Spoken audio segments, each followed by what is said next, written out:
لسوف أعود يا أمي أقبل رأسك الزاكي أبثك كل أشواقي. Perhaps the most disturbing case of all amongst the many thousands which have caused us horror over the past 8.5 years is that of Aafia Siddiqui. Since the time of her reported arrest and the extraordinary decision that she should be transported across the world for trial and not where she was claimed to have been arrested, every aspect has smacked of implausibility, reminding us of the false police accounts here of the early 1970s, where nothing had the ring of truth, but nevertheless, only too easily, juries would convict the innocent. A different nationality, a different religion, a different appearance. Once the allegation of terrorist is attached, it must seem safer for the patriotic juror to convict, however unconvincing the prosecution's evidence. By a coincidence of timing, a number of men in this country have for the past 5 years or more been contesting their extraditions to the USA. One of them is, by the way, is a very close friend of mine. Some of them detained for a trial in the same federal district court in Manhattan as Aafia Siddiqui. That means they have come to investigate and realize the true horror of the circumstances in which a defendant who awaits trial under special administrative measures is held in the USA, entirely isolated, as Dr. Aafia, by the way, is entirely isolated, in a cell 7 feet by 12 with a molded concrete bunk.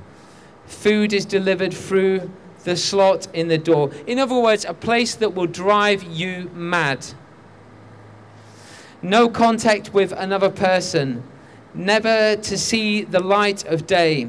Even the strongest and the fittest would be unable to do justice to themselves, even in the fairest of proceedings. No wonder, faced with the further spectre of the same grim solitary confinement continuing forever, with sentences of 100 years or more, that's sentencing someone for 100 years. It's ridiculous.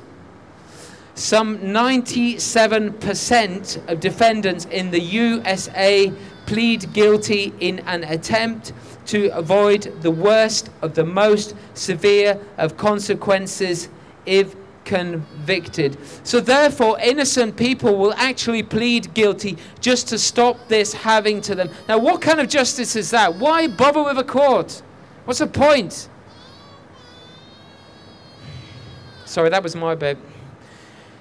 This is a case that cries out for a return, and with the greatest speed to her own country now for Aafia Siddiqui.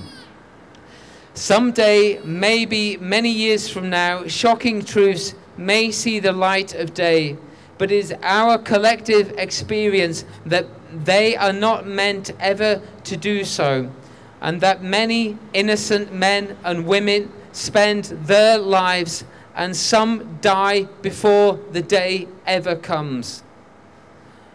I and my colleagues lend whatever support we can offer to achieving Aafia Siddiqui's return to her own country, to normality,